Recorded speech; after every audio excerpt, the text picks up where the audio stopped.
তোরা যে বসে আছি শালা পাগল টেকা লিয়ান দিন ভাই রে আমি বালির থেকে বলে তুই চলে আইতি ভাই আপনি লেলে দি কি ছুটতে আইসে মনে হয় এই বই শালা পুতলা হইলে যা হয় ভাই এটা আনেছি তো হ্যাঁ ও কই কই কই কই টেকা কো ইস সর্বনাশ করিছে টেকা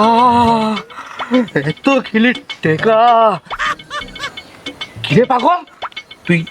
এত টাকা কত পালু তো আমার দেখি কি পাদল মনে হয় পাদল আমি ঠিক তালাক আব্বা কাছে দেখ সুন্দর করে আমি টেকা তাইতি ভাই আব্বা ধাপাত করে বলে দিল তেতে পয়সা নাই দিতে পারবো না মন খারাপ করলে আমি কি তৈলি আতা খাওয়ার